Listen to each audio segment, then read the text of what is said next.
to address this gathering of such an inspiring group of global thinkers and decision makers. Dainik Forum 30th on Future of Asia. Dainik Forum has over the years become a guiding light of dialogue, vision, and resolve for Asia's future.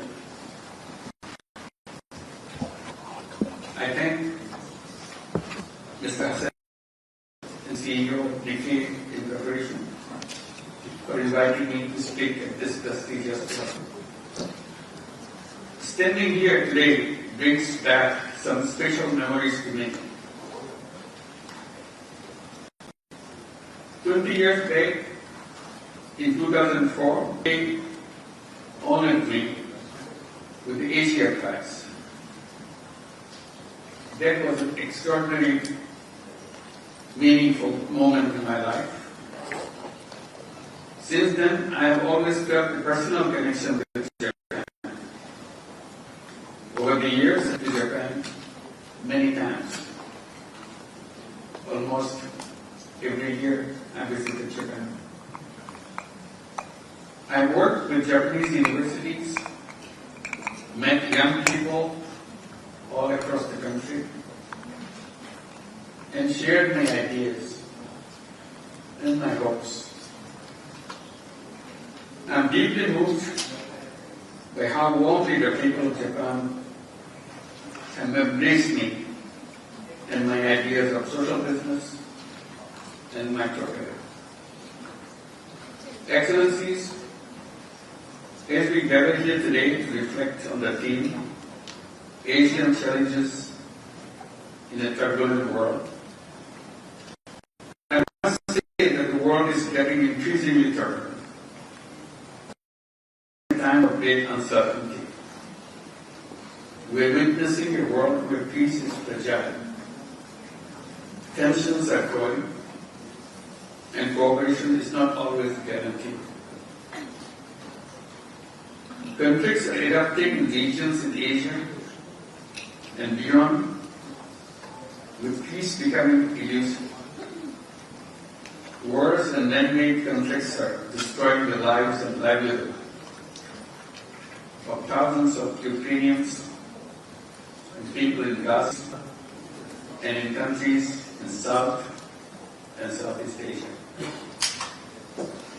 In our neighboring country, Myanmar, civil war has taken a brutal turn, and the recent earthquake has pushed an already deep humanitarian crisis into a greater darkness. Very recently, our two neighbors have fought a short but very expensive war.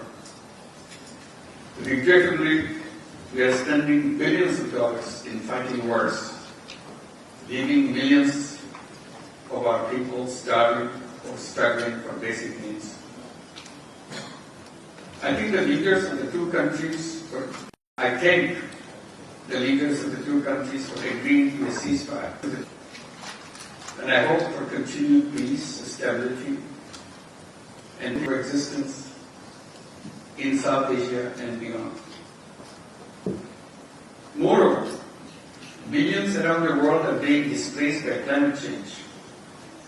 Technological advances promise much, yet raise new ethical dilemmas. The rise of trade restrictions continue to challenge the very foundation of the free trade system. Economic inequalities are widening, often within societies as much as between them. Global trust is at risk. Trust is declining between nations, within societies, and even between citizens and institutions. In recent times, we witnessed such divisions, discontent, and instability in Bangladesh, Republic of Korea, that led to regime changes. In Bangladesh, we went through a transformational change by a massive uprising of students in the common people just a few months back. And consequently, my government came into the position to guide the country. We are working hard to fulfill the dreams and aspirations of our people, to ensure justice, equality, freedom, and dignity of people, and prepare for a free, fair, and credible election, aiming at a smooth transition to democracy. We believe this is a chance to correct the wrongs, build new institutions, and realize the dream of a fairer society.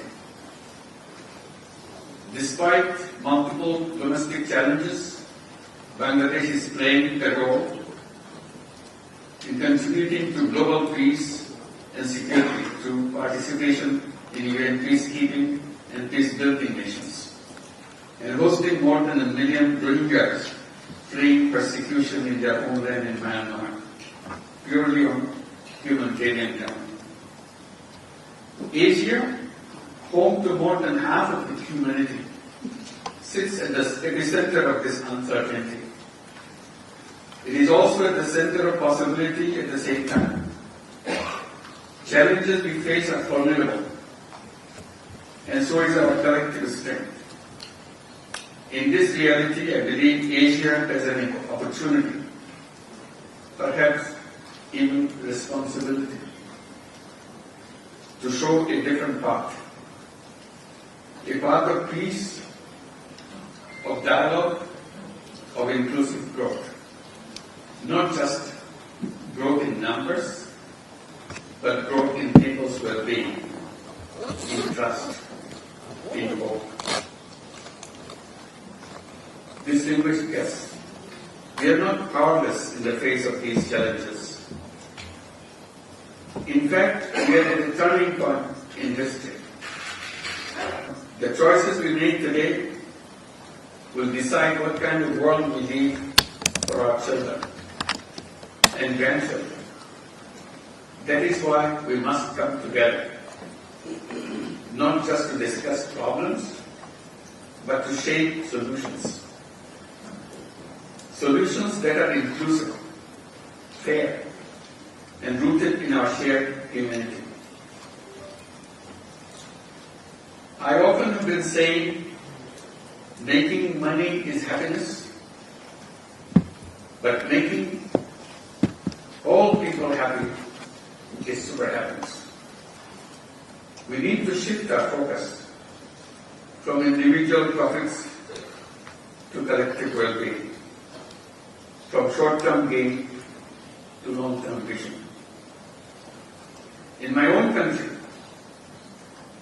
from starting with Dainik Bank, with small loans given to poor women in the villages, to spreading social business ideas, social business ideas across the world, I have learned one thing very clearly. People are not born to suffer. People are born with unlimited potential. We just need to give them the right opportunities. That's where I come and present a simple idea of creating a world of 3 zeros. Zero poverty, zero unemployment, and zero net carbon emissions. This is not a dream. This is a direction. A goal we can all work together. Governments, businesses, universities, and individuals. To get there, we need a new kind of economy. One that is built not only on competition, but also on competition. Not just on consumption, but on care. This is where social business comes in. A business that solves problems, all problems, not just making profits for the persons. Ladies and gentlemen, as we look to the future, I believe Asian nations can work together even more closely to address shared challenges and unlock new opportunities for prosperity and better life. We need to build a clear path towards a shared future and shared prosperity. To this end, we have to work together. First, convert Asia's interdependence into cooperation. Asia's diversity of economies, cultures, and political systems is both a strength and is a test. Our fates are increasingly intertwined. A supply chain disruption in one country ripples across borders. Environmental degradation in one part of Asia affects rainfall patterns in another country. Political instability in one region impacts global energy and trade flows. Our job is to convert this interdependency into cooperation, not conflict. To invest in shared prosperity is not a zero-sum battle case. Second, forge robust economic and technical cooperation. Asia needs a stronger and sustainable way to finance its development. Regional development banks, financial institutions should take lead in funding our growing needs. Asia is still one of the least connected regions in terms of trade. This lack of integration holds back investment and business opportunities. We must act now to improve trade partnerships across the region. Asia should build a strong technology ecosystem, one that is inclusive, fair, and sustainable. Third, promote inclusion, empowerment, and sustainability. We must not forget the billions who still live on the margins, disconnected from the opportunities, vulnerable to shocks. My life's work has shown that poverty is not created by the poor. It is created by the system, by locking doors for the poor people. We must redesign that system. The world we inherited was built on assumptions of trickle-down economics, centralized control, and the policy of wealth maximization. We need to build a new architecture, one that promotes inclusion, empowerment, sustainability at every level. This is where Asia can lead. Fourth, transform lives through investment in people. Let us invest not just in infrastructure and industrialization, but in people, through education, health, social business, digital access, and so on. Let us embrace the idea that profit and purpose can coexist, and that social business can transform lives where traditional markets and governments fail. Fifth, pursue green transition. Asia is both a victim and contributor to climate change. Rising seas threaten Bangladesh and the Pacific Islands. Glaciers in Himalayas are melting, endangering freshwater for billions. We need an Asian green transition driven by youth. Let us support renewable energy cooperatives, climate-smart agriculture, circular economies. Let us create platforms that allow grassroots innovators to scale across the borders. Sixth, tap the potential of youth to shift from job seekers to job creators. Half of Asia should